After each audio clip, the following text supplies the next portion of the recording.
I didn't want this week's episode to just start and play as though business is business as usual. As we all know, there is a lot happening in our country right now. And the more I thought about publishing this week's episode, the more I felt like it would be tone deaf and insensitive to not have a quick conversation here at the beginning about what's going on.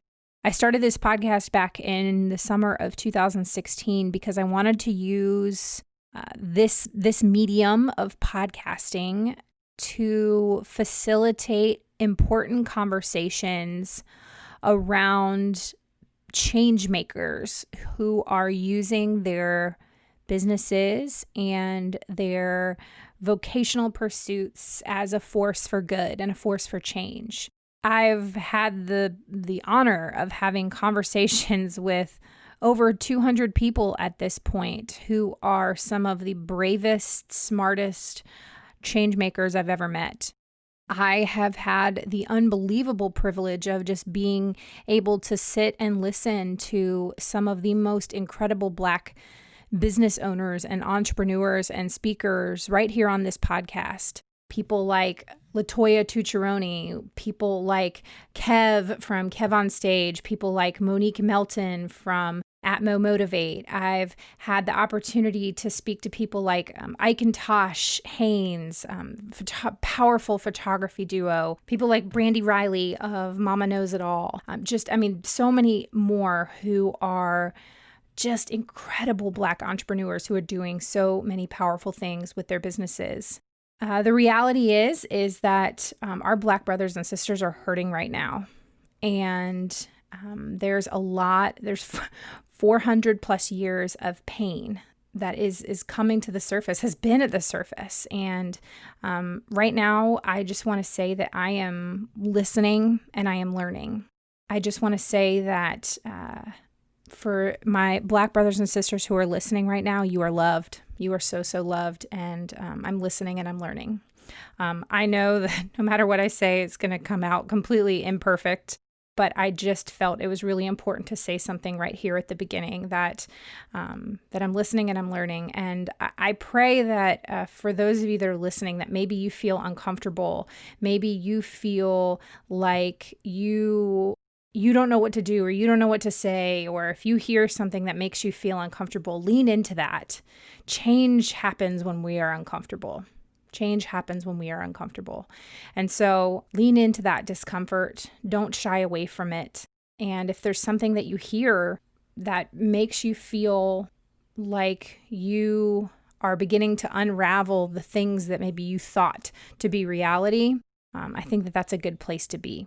I plan on in the next couple of weeks, I am hoping to publish a couple of bonus episodes kind of around this topic because I think it's important. So be on the lookout for those. I'm hoping to schedule those this week.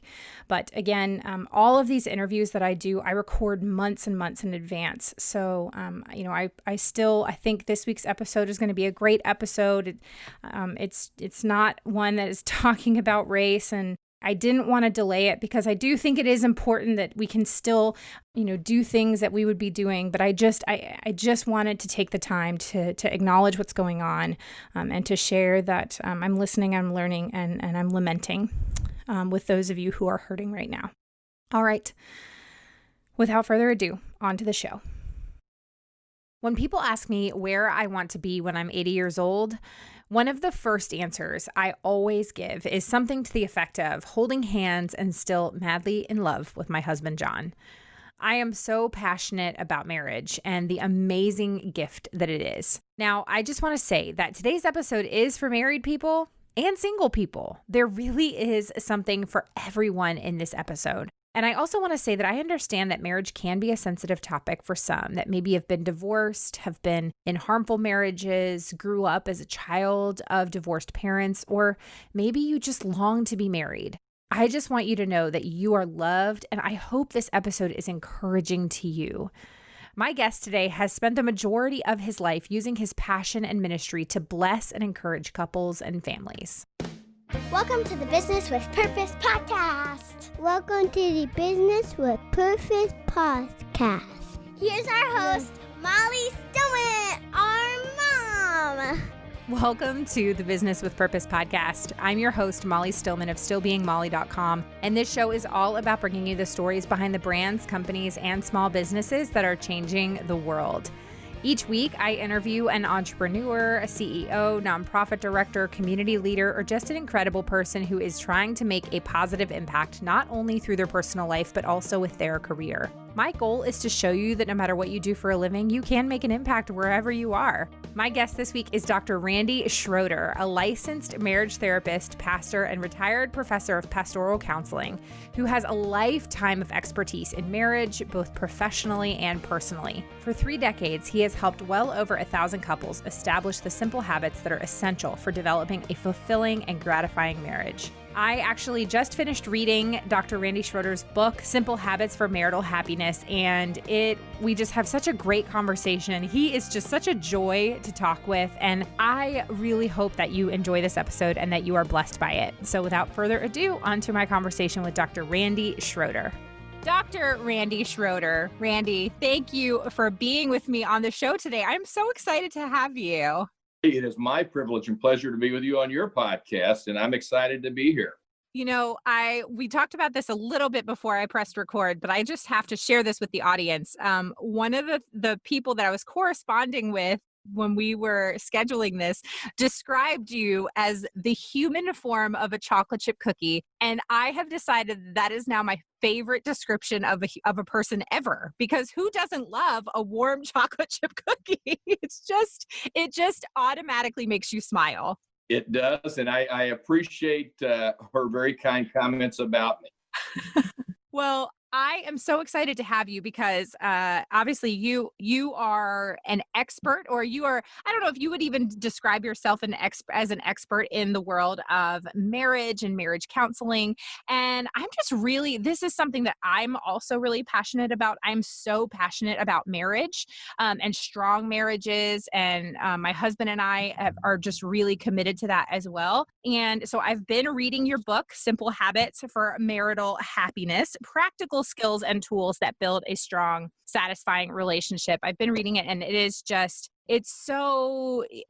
really broken down into these kind of short, pithy little, I don't want to say they're not articles, but kind of sections on different aspects of marriage. And it's just really, you break things down in a really approachable way for people. So I'm really excited to talk about all that.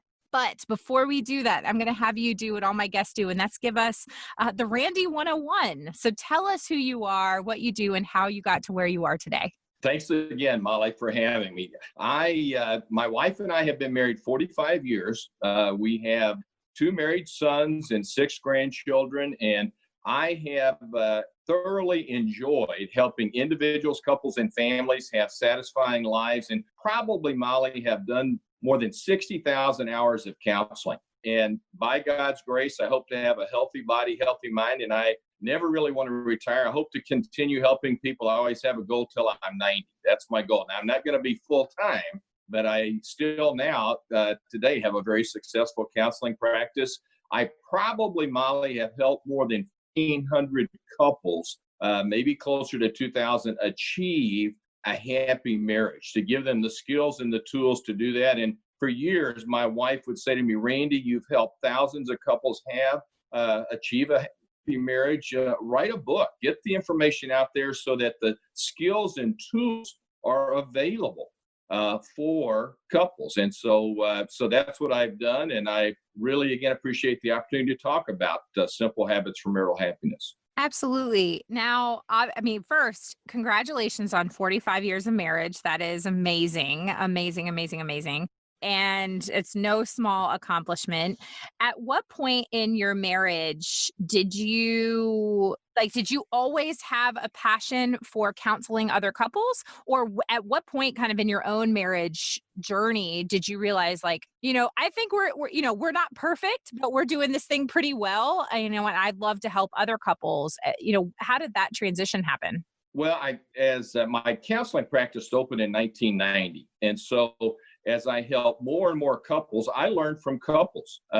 as well. Besides my PhD in marriage and family therapy, I learned from couples what behaviors, what words, what skills, what tools make for a happy marriage. And so after helping probably over 1,000 couples, my wife started encouraging me to write this book to get the information out there to couples. And certainly no marriage, like you said, Molly, is perfect. Every marriage has its ups and downs, but the key is to have a consistently happy marriage. And unfortunately, you and I know the divorce rate's about 50%. And I would say of couples who are married, 70% are not happy. And so that just encouraged me to help couples, because everyone wants to have a happy marriage. The problem is couples don't have the knowledge. And you read my book and you see how I provide couples with that knowledge. Yeah, absolutely. And I mean, nobody stands there on their wedding day saying their wedding vows going, man, I can't wait to have an unhappy marriage. No, nobody says that. Nobody says that. That is so true, Molly. And it's like you were at, I do numerous marriage presentations, our presentations, and it's like you were at my marriage presentation, because you're right. Every bride and groom thinks, oh, we're going to have a very happy marriage, but one of us goes to heaven, and we have no idea, don't even think about an unhappy. You're right, Molly. Yeah, absolutely. I will say, right off the bat, and I'm not just saying this because I know he listens to this, but my husband and I, we know that what we have is a rarity. We genuinely we love being married. We love marriage. And we've talked about how, right here in the middle of the coronavirus, I'm like, there is no one on this planet that I would rather be quarantined with. And especially during a time of quarantine, when you're really we are not apart from each other, except for, he's in the office right now working and I'm in my closet recording a podcast with you, but we are together pretty much 24/7. And we don't get sick of each other. And we're at that stage. I mean, we're still in a stage of marriage, even after, 8 years of marriage and 10 years together, where we hate being apart from each other. If he leaves the house, I'm like, oh, I don't want you to leave. I'm going to miss you. Or if I have to go out of town for work, he's like, ugh, can I just come with you? We realize that is rare. And we just talk about how can we as a couple encourage other couples or speak about marriage in a way that encourages other couples to pursue a marriage like that. And we're not saying that it's easy, but we're committed to loving each other each and every day as best as we can. And we're committed to loving the Lord. And the more that we grow closer to the Lord, the more we grow closer together. And this is the last thing I'll say. I mean, I remember very specifically in our premarital counseling, one of our counselors said to us, no marriage has ever failed when two people are spending every day trying to love God and outlove one another. And that has just stuck with me, and it's stuck with my husband. And, we're constantly, I think I also heard this phrase where it's we're trying to get a PhD in the other person. And I want to have my PhD in John Stillman, and he wants to have his PhD in Molly Stillman. And that's so important for us. And so we are always looking for ways to grow and change. And, if we know that there's an area where hey, we might not be doing this really well, what's an area in which we can, how we can grow and change and all those kinds of things. So I say all of that because I realize that the context of this conversation for some people, because I have a lot of dear friends who have walked through divorce, are walking through challenging times in their marriages. And I always want to be really sensitive to that and say that I realize that that's the scenario that John and I have is not common. And we want to find ways to encourage others. And so I guess the other reason I say all that is so well stated. The other reason I kind of say all this, and I realize I'm kind of word vomiting here at the beginning, is, in your line of work, when you're doing marriage counseling and you have an amazing marriage for 45 years, I'd love to kind of know your experience just in your personal life with, as maybe you've had friends over the years who have walked through challenging times in their marriages, or if you have had, a friend from church who's walking through a divorce. How have you and your wife handled that? Just trying to be encouraging and speak life to them while kind of maybe taking off the counselor hat, or maybe you never do? Do you kind of, you know what I'm getting at? Well, it is difficult, like you said, to have friends or family that have gone through divorce, and it's heartbreaking. And what I have found, I mean, I love what you have on your website, Molly, where you said that you and your husband are intentional about pursuing each other, because really that is the first step to a healthy, happy relationship. And a lot of couples, be it your friends and family, my friends and family, just don't recognize the importance of never, never, never taking your spouse for granted, never taking your marriage for granted. And I always tell couples number one goal is to overcome complacency.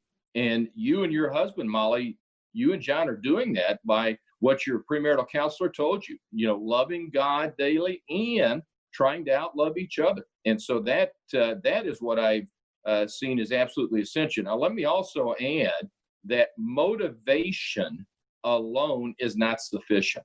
Every couple, after helping 1,500 to 2,000 couples, and unfortunately, not all couples end up with a happy marriage. I have seen couples end up in divorce, and it's due to unhealthy behaviors or unhealthy words. But motivation is not sufficient. Couples have to have the knowledge. Every couple that comes to see me basically says or asks me, how do we have healthy, respectful disagreement discussions? How do we stay in love after the honeymoon? How do we apologize to each other? And so they're looking for knowledge.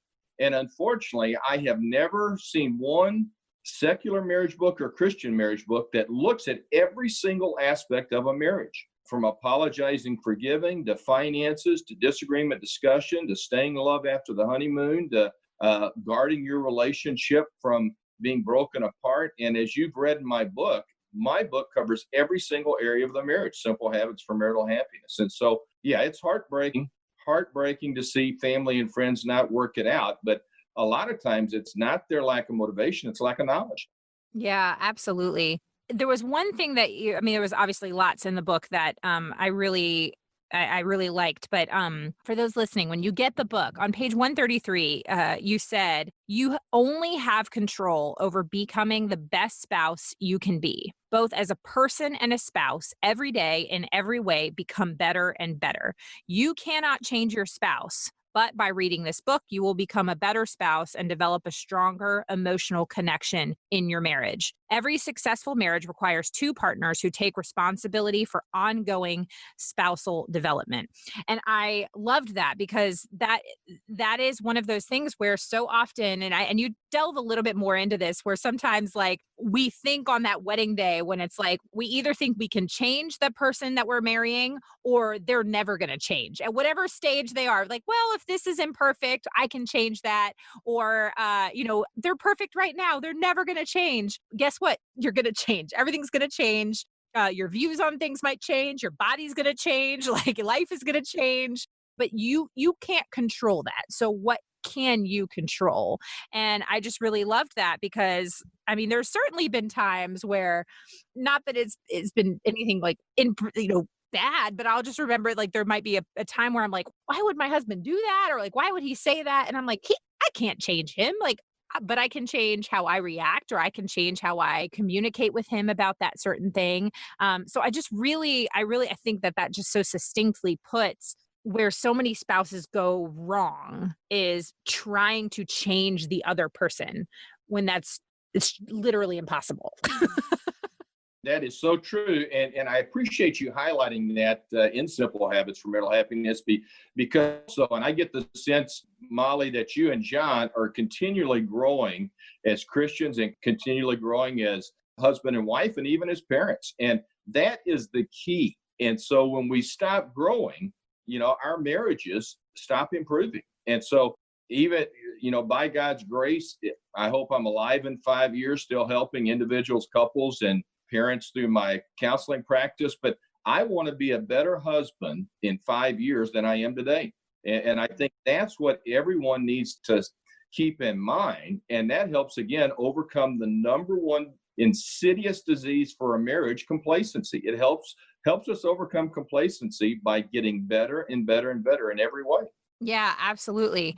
Yeah, you also said kind of in that section where you just talked about how in every area of your life and marriage, are you a better person and spouse today than the day you married? And I can absolutely say yes. And I know my husband and I have had a lot of conversations about how the first year of marriage, we were really just learning each other, and we were learning how to live with one another and what that looks like. And we were going from two independent people. He's an only child. I lived by myself for, 3, 4 years before we got married. So there were a lot of changes. And, we've learned over the years what our love languages are and how we communicate and when we each need downtime or when we need together time and what matters to each other. And, what really makes my husband happy isn't necessarily what makes me happy, but I do it because I love him and I want him to be happy. And he does things for me that aren't necessarily something that he would want to do. But again, we've learned that we try to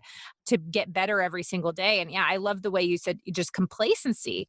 And we think about how there's all these other areas in our lives where, even cooking, like you don't start out as a top chef. You might know how to make box mac and cheese, but if you want to eat better food, guess what you have to do? You have to learn how to cook. And over time, as you learn how to cook and you practice and you try out different recipes and you burn things and then you make, gourmet meals, you get to be a better cook. And eventually you might have to use a recipe. It's the same thing in marriage. Like, why are we neglecting our marriages, but we're getting better at cooking? Or, if you're into sports and you play golf, you're probably going to be pretty terrible at golf when you start out, but guess what? You practice and you get better and you improve. So a lot of times, like we get in these places of complacency where we just don't continue to try to become a better spouse. So true. Very, very well stated, Molly. And you're right. So, and I appreciate the fact that you and John have become better spouses over the 8 years of your marriage. And that's why you have a happy, satisfying marriage. It's not perfect, like my marriage is not perfect, but you guys both being better makes a huge difference. And that's your goal. And I pray by God's grace, you and John will be married 60 or 70 years. But throughout that 60 or 70 years, you and John, my wife and I, we need to keep improving and growing. Yeah.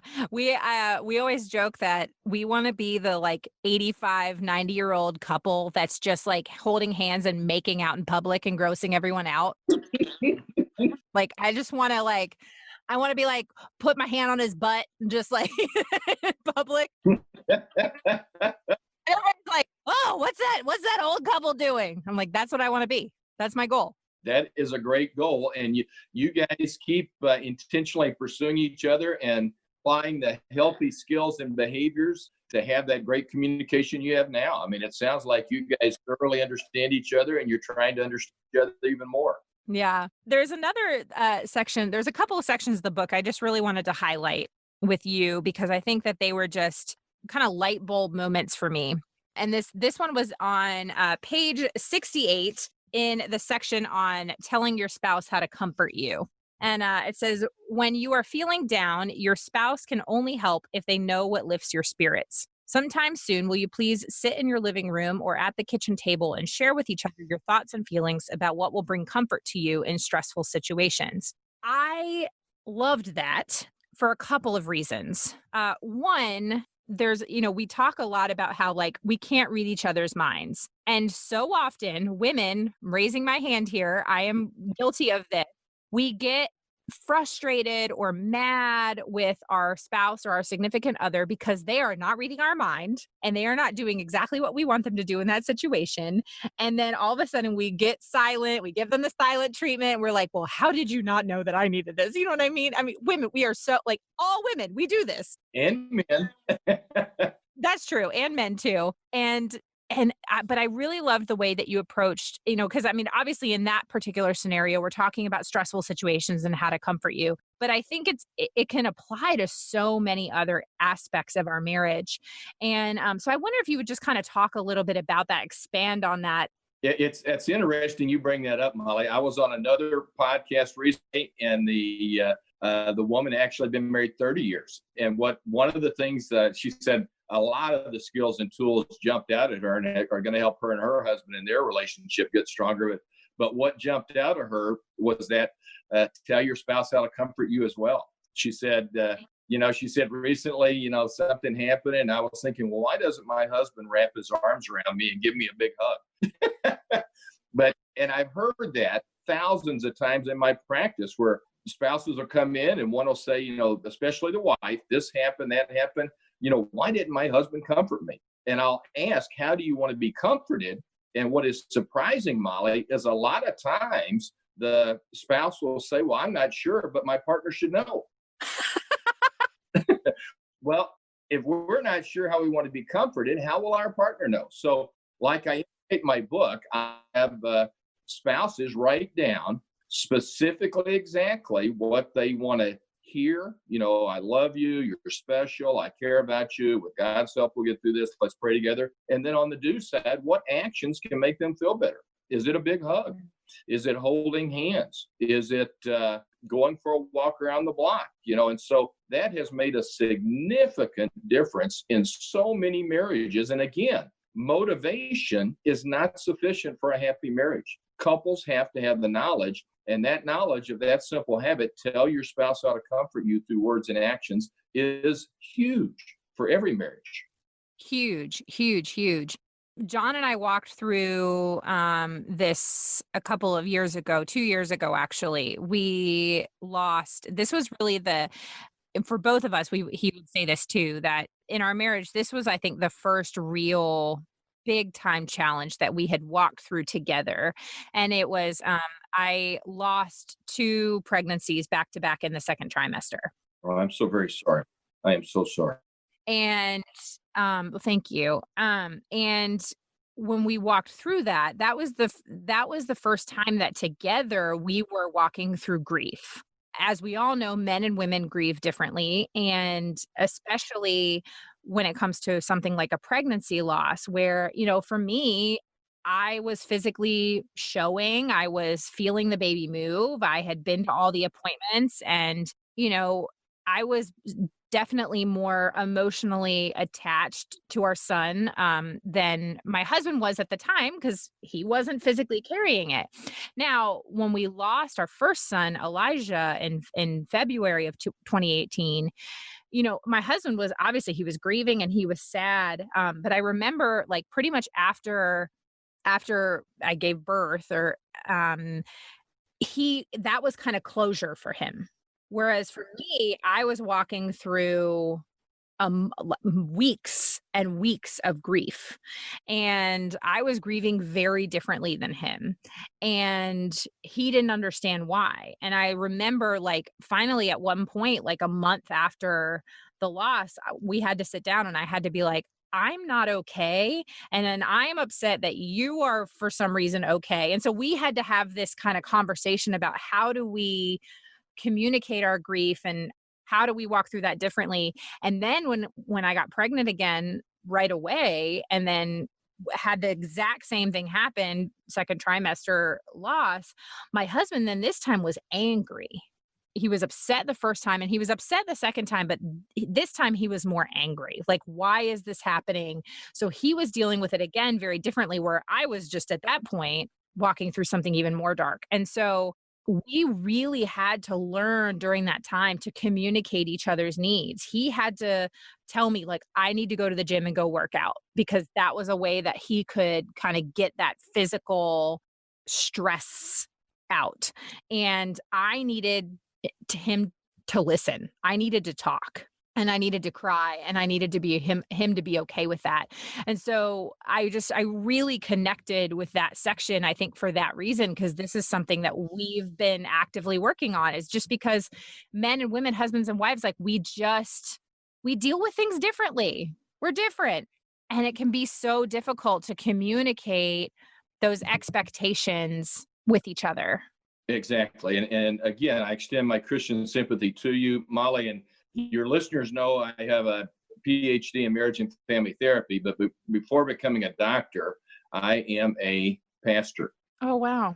And I want to reassure you that you're going to spend everlasting life in heaven with those 2 children, as well as your two children, Lily and Amos. There is no doubt in my mind, and I want to reassure you of that fact, that you're going to have joy forever and ever, for infinity, with all four of your children, and be reassured of that.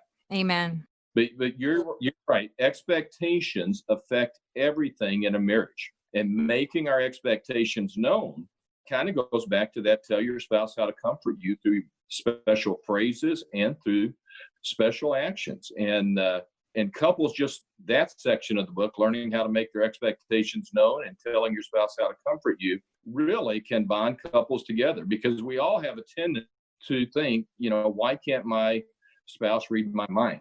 That's a very normal thing. Yeah. Yeah.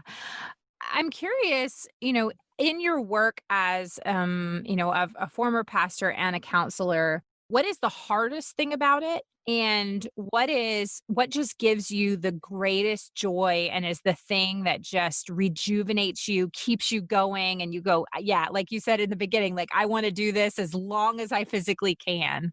The success stories that I hear, and I have seen, I do all kinds of counseling, individual. And by the way, just so your listeners know, I was a professor for 25 years at Concordia Seminary in Fort Wayne. So I taught, probably in our Lutheran church, 1,800 pastors how to do counseling.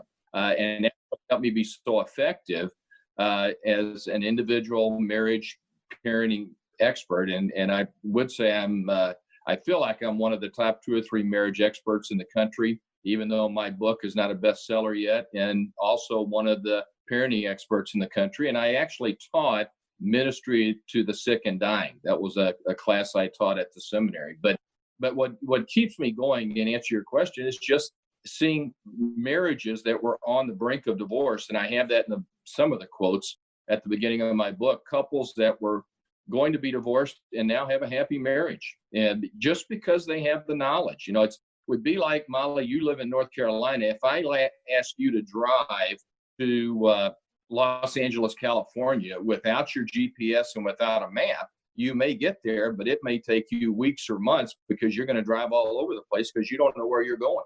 And that's what Simple Habits for Marital Happiness does. It helps people have direction on how to have a satisfying relationship. And when I see individuals overcome depression, or individuals overcome anxiety that I've helped, or have helped people through the grief of the death of a loved one, or marriages be successful, or parents learn how to parent their kids in an effective way, that's what keeps me going, and why I want to do this till I'm 90. Again, not full time, but part time. So. Yeah, that's a great analogy, the map analogy, because you might get there possibly, but you're gonna be lost. And a lot of times couples just give up. If they don't have the knowledge. You mentioned, the 5 Love Languages is a wonderful book, and Gary Chapman is a great Christian author, but gives specific skills in all areas of a marriage to help couples get there to Los Angeles, drive there. It may get them a start, but it doesn't do the full GPS trip. Oh, absolutely. Absolutely. And I think too, with couples getting help before, I think it's kind of like when you read a marriage book, or if you go into marriage counseling, or if you're going to a marriage conference, there's almost like this perception that, your marriage is in trouble. But like in any other aspect of life, we are, think about like everything that you need to do to be able to drive a car. You have to, do behind the wheel, you have to take a test, and then every few years you have to retake the test, and all these kinds of things to maintain your driver's license. But then sometimes like we just let people get married and then just send them off. Like same with parenting. Like maybe you take a class at the hospital, and then all of a sudden you have this baby, and they just send you home with this human life, and then just expect you to be able to know what to do.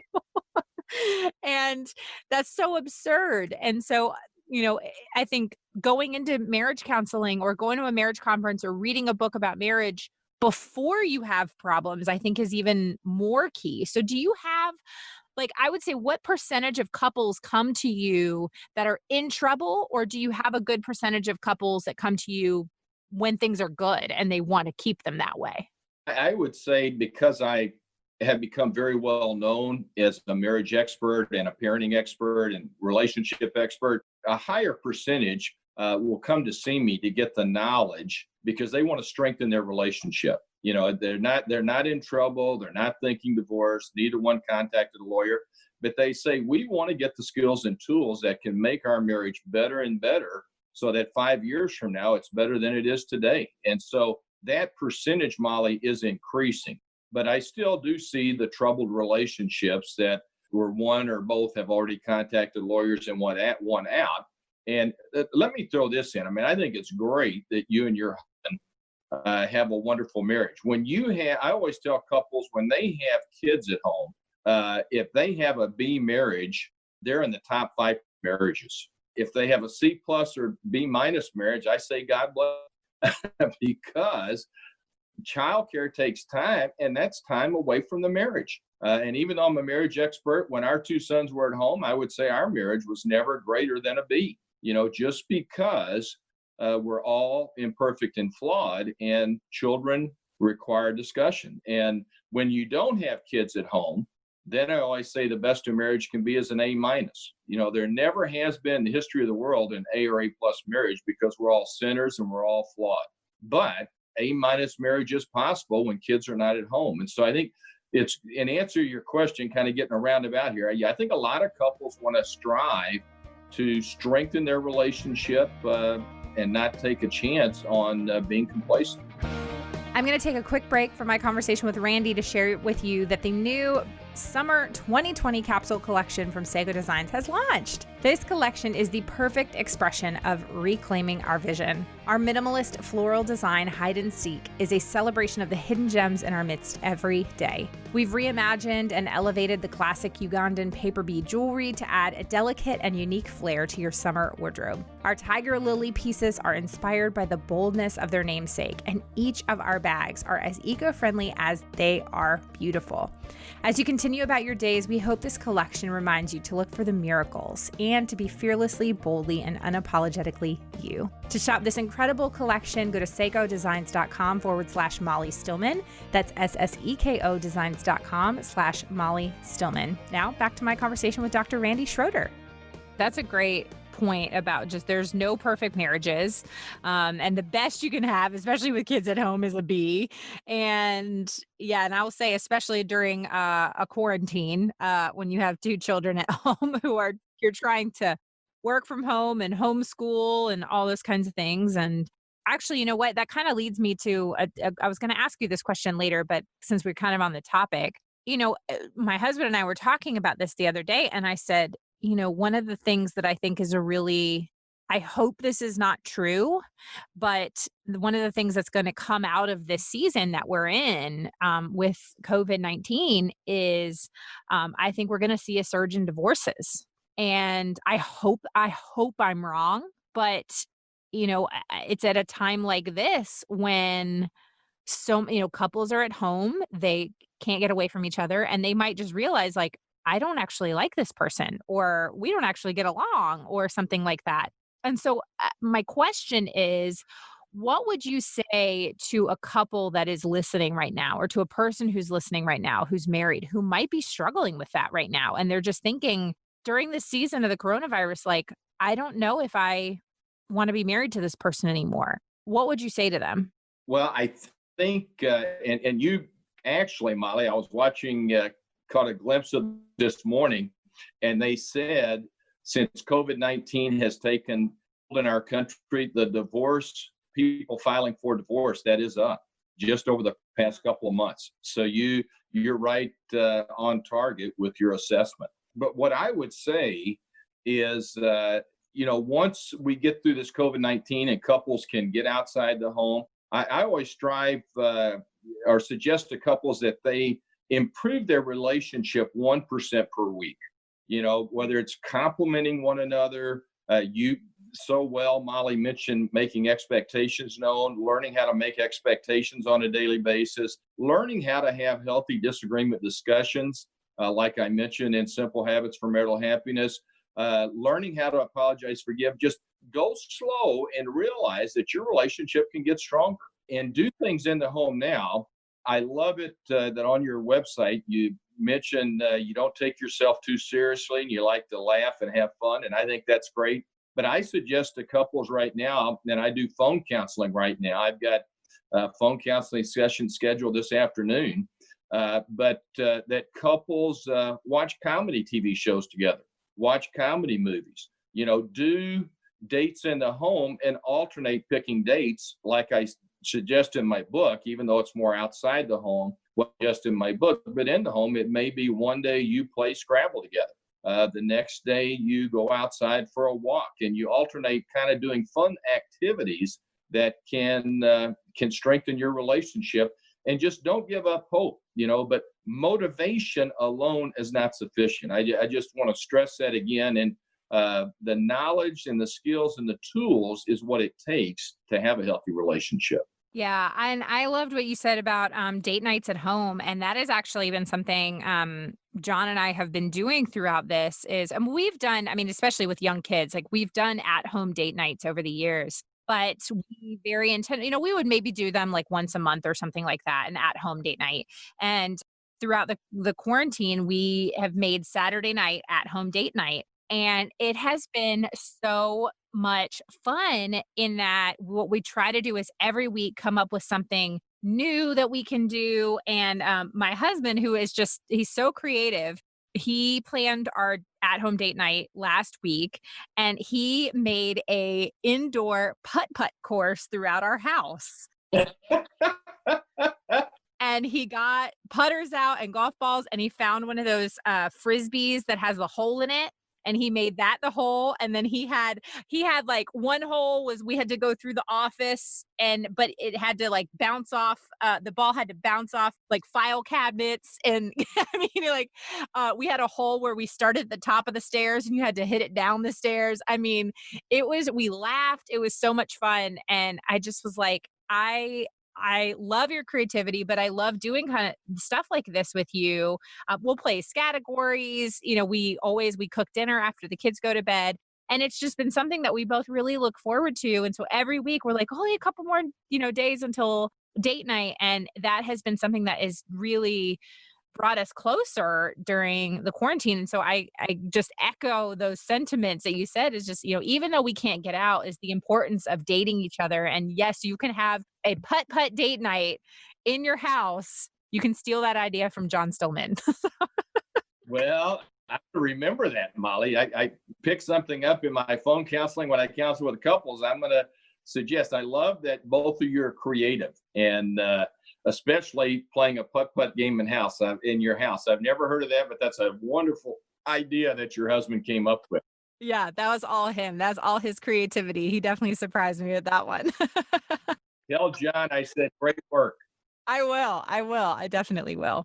Well, there was one last section of the book that I wanted to talk about before we go. I could honestly sit here and talk to you all day, but the last thing is one of the things that I think is really important is when conflict arises. And so basically the whole last section of the book, you talk about different ways to approach conflict and how to handle conflict in marriage. And I don't know if you're familiar with the Enneagram or not. I am a very textbook Enneagram 2. My husband is a textbook Enneagram 8. And so the Enneagram 8, for those not familiar, it's the challenger. He does not want, you talk about the soft startup in your book. He doesn't want the soft startup. He wants you to get to the point. He wants you to tell him what's wrong. He wants just no fluff. Get rid of it. Whereas I, as an Enneagram 2, the helper, I'm very emotional and I take things really personally. If I hear the phrase, we need to talk, I immediately want to throw up. That is the worst thing that anyone could ever say to me is the phrase, we need to talk. And so when I read this section, I laughed and highlighted it because I was like, this is me. And it was talking about how, using the soft startup, really, approaching conflict or difficult discussions in a soft way. And you said, don't even use the common phrase, we need to talk. What begins badly with each other will often end badly, including your marriage. I believe the very best phrase for a soft startup is, I need your help. And I loved that is because the phrase, I need your help, just humbles the other person. So, as somebody who, again, is terrified of the phrase, we need to talk, even if it's like, it could be a good conversation. But if you say we need to talk, I immediately think he wants a divorce. That's it. Like, that's it. Our marriage is over. He's going to leave me. Or, yeah, I think I go to worst case scenario. So, I'd love for you to kind of just talk a little bit about that and the what does the soft startup look like, and what is kind of your number one piece of advice for couples when they are facing conflict and need to have a discussion with each other? Yeah, I really appreciate, Molly, you pointing out I need your help. That is so significant because, if I were to say to you, Molly, I've got a problem with you on this, or I've got an issue with this, or we need to talk, right away, that would put a wall in our friendship. And so you're right to begin with, I need your help, humbling, and we want to help our spouses. We want to help our marriage. And so it just opens up the door, and that is significant. The other, I would call them the terrific twos. Now, I don't say this in my book, but of course I mention them. But, and let me backtrack just a little. I think it's important for every couple to realize happy marriages have disagreements. What they don't have are arguments, fights, and conflicts. Arguments are two people yelling, fights, two third graders hitting each other on the playground, conflicts, two countries going to war. We don't want to go to war in our marriages. And so, but we do want to respect each other's differing opinion and find a solution to that differing opinion. So, but the terrific twos, I really have seen these two ideas help over 1,000 marriages. In fact, I bet at least 100 marriages staying inside the nines have saved their marriage from divorce. And what is staying inside the nines? It's having a healthy discussion after 9 o'clock in the morning or before 9 o'clock at night. Because when we are tired, we have a tendency to blame. And we'll blame others, we'll blame our spouses. And so we need to have the energy to find solutions to our differing opinions. And so to never have a discussion before 9 in the morning or after 9 at night is huge. The other one is to always sit down. That's the second terrific two. Standing is an intimidating posture. You and I can yell louder, Molly, when we stand. We don't listen as well when we stand. And by finding a spot to sit down, listen closely to our spouses, that has helped, again, hundreds of marriages just learning to sit when they have an I need your help discussion and learning to stay inside the nines. And those three ideas are significant. So I appreciate you pointing out that section of the book as well. And again, Simple Habits for Marital Happiness looks at every major area of a marriage, all 7 aspects. Mm-hmm. Yes, absolutely. And that's so helpful. The other, I loved that tip for sitting down. That's a great, great tip. And, I think about some of the conversations John and I have had over the years where, it's not necessarily an easy conversation, but we always try to sit down. And I think we just did it subconsciously, but we would sit on the couch next to each other and hold hands and have the discussion that way. And yeah, because when you're standing is not a soft position. And, that's one thing that, you didn't say this directly, but like, I'm going to take that advice with my kids because it can be really easy for me, especially, right now in this time of the coronavirus, like my patience with my children is little to none. And I will just be real honest. And I am very quick to, if they are not listening, if they are defying what I've asked them to do, or if they're, misbehaving, I'm real quick to raise my voice right now. And I don't like it. That is not me. And I think just taking that little step of just taking my child by the hand, bringing them over to the couch, sitting down and looking them in the eye and talking to them about what's going on can really ease both of us. So I'm going to take advice for parenting too. No, it actually adds to parenting. Can I add one little thing there about that? Just a story? Please do. What happens, and so many parents say that staying inside the nines and sitting down makes a huge difference in their teenager relationship. This Friday night across the United States, well, now that we have COVID-19, it's not going to happen. But when kids could go out, they'd be late for curfew. And when kids come home late for curfew, is it after 9 o'clock at night? Yes, it is. Are parents standing, and is the teenager standing when the teenager comes through the door late for curfew? Yes. And so what normally happens is there's a huge blow up between parents and teenager. And rather than parent and teen have a closer relationship, they put a wedge in the relationship, and teenagers often become more rebellious. And so what I tell parents is, when your teen comes in late at night, look at your watch and say to your teenager, sleep good, we're going to bed, mom and dad are going to bed, and let the teenager squirm all night long wondering what's going to happen tomorrow morning. And then come Saturday morning, after 9 o'clock, it'll probably be closer to 11 because teenagers are going to sleep in. But mom and dad need to say, we need your help. Like you mentioned earlier, we need your help, and then go sit down after 9 o'clock in the morning and find out the reasons for being late for curfew. And so mom and dad sleep good all night. The teen squirm what is going to happen tomorrow morning. And yet there's a respectful discussion which keeps the parent-teen relationship strong. That is fantastic advice that I am writing down for when I need to implement it in 7 years. Yeah. I'm sure your kids will never be late for curfew, Molly. Oh yeah, no, I'm sure. I didn't have to ask them 9 times this morning to get dressed. So yeah, I'm sure that they will listen to me when I tell them when to come home. When you say, don't be late for curfew. Oh my goodness. I mean, I mean, they're young kids, and it is what it is, but it's just so funny to me when, I'll just be like, all right, guys, time to get dressed. And then, after 3 or 4 times, I'm going, okay, guys, we need to get dressed. And then by the 9th time, I'm like, it's time to get dressed. And they're like, why'd you have to yell? I'm like, I didn't. Every time. I'm like, I asked so nicely. I was like Mary Poppins the first 6 times, and then I turned into the Tyrannosaurus Rex. But I'm a work in progress. You could get me going. Molly, my second book is Simple Habits for Every Parent, and I'm 50% done with my parenting book. So I hope to publish in 2021. So, but yeah, I have no doubt that you and John are wonderful Christian parents, just as you have a wonderful Christian marriage. But again, there's no perfect parent. There's no perfect child. Oh yeah, no, I am far from it. I am a work in progress. I love my kids, and they are just the best, and they are so sweet.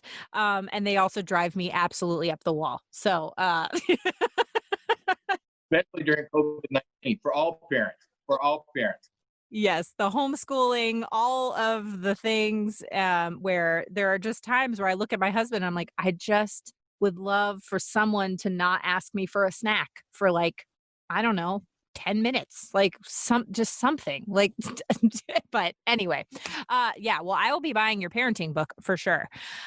Randy, this has been just such a gift. But before we go, I want to just transition a little bit to just ask some kind of lighthearted questions that I ask all my guests here at the end. So Randy, are you ready for the get to know you round? Well, I hope, but don't, I hope I have good answers, put it that way. Well, so this one is actually it's a special question that I'm asking kind of during this time. But I'm going to ask yours a little bit differently. And I'd say, what are you learning about yourself and your marriage during COVID-19?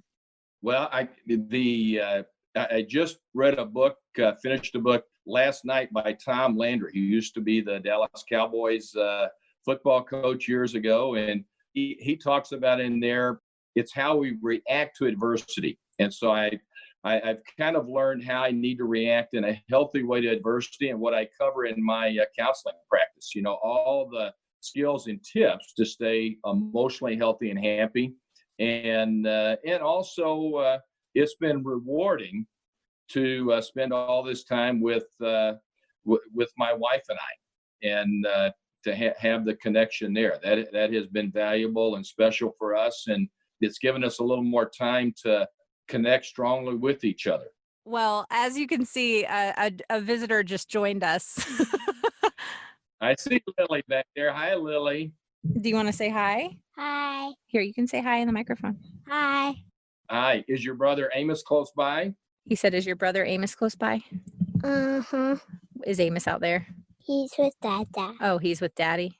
Yeah. You missed me and you wanted to come say hi. Uh-huh. You're a sweetheart, Lily. He says you're a sweetheart. You say thank you. Thank you. You're welcome.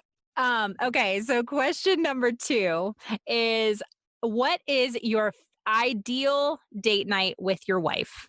An ideal date night would be going to a restaurant where we can share a bottle of wine together and just enjoy looking into each other's eyes and talking with each other. I love it. I love it. That's my idea too. Good. We think alike. Yes. After 45 years of marriage, what about marriage is just your favorite aspect of marriage? It never gets old. I still love the hugs and kisses from my wife. Physical touch means a lot to me, and I think that's certainly it can be pleasurable physically, but more importantly, it keeps a marriage emotionally connected. And so I love hugs and kisses. Oh, that's so sweet. That's so sweet. Okay. Now this could be just a personal thing. It doesn't have to be marriage related. Of all of your pet peeves, which one might be the strangest? I would say I have OCD tendencies with trash. I like empty trash cans in the house, and I like taking the trash out and not having it around. Yeah, That's more of an OCD tendency. I don't give into it too often. In fact, when our 2 sons were home, our sons would tease me at times and say, "Dad, there's some trash, even if it was just one Kleenex in a trash can. You better take the trash out." So that's I don't know. I'd say it's a pet peeve, but it's kind of an OCD thing with me. I like it. I like it. Okay. And then this is my last question, the question that I ask all my guests. And that is, Randy, what does it mean to you to run a business with purpose? It is meaningful, especially when the rewards of helping people are achieved. And individuals, I just got a text from a mom right before we started the podcast, and she said, their 18-year-old son was suicidal, and she said he is doing so much better after visiting with you a couple of times in person, and then I had a phone counseling session with him yesterday, and that just is so meaningful to have a business like a counseling business where I have the opportunity to use my knowledge and skills and tools to help people's lives. That's really meaningful. And I really appreciate you sharing that story. And I bet the amount of lives that you have impacted over the years, that's kingdom work. And I'm just grateful for your obedience to the Lord in that. And Randy, this has been, like I said, this has been such a joy. And you really are a warm chocolate chip cookie. And hopefully one day we can meet and have a warm chocolate chip cookie together. Thanks again for having me. It was my privilege and pleasure, and God's richest blessings to you and John in your marriage, and God's richest blessing to your family with Lily and Amos as well. Thank you so much, Randy. Okay, friend, I would love to know what you loved about this episode, or maybe something that you learned. If you do, let me know on social media. You can find me at Still Being Molly or at Business with Purpose Podcast on Instagram or Facebook. And don't forget to use that hashtag Business with Purpose Podcast. Thank you so much for listening to this week's episode. If you are a first-time listener of the show, welcome. Be sure to visit the archives for past shows featuring incredible entrepreneurs and business owners who are literally changing the world with their businesses. And if you are a regular listener of the show, thank you so much for tuning in week and week out, and thank you for your support. Be sure to head on over to iTunes, Spotify, Google Play, Radio Public, or wherever you listen to podcasts and click that subscribe button. Clicking that subscribe button helps to make sure you never miss a new episode of the show. And while you're there, would you just take a moment to leave a review for me? Leaving a review really just helps me to know what you're liking and how the show is personally impacting you. As always, this show is produced by the amazing team at Third Wheel Media. Thank you so much for listening, and go do something good with purpose on purpose. Now go do something good with purpose on purpose.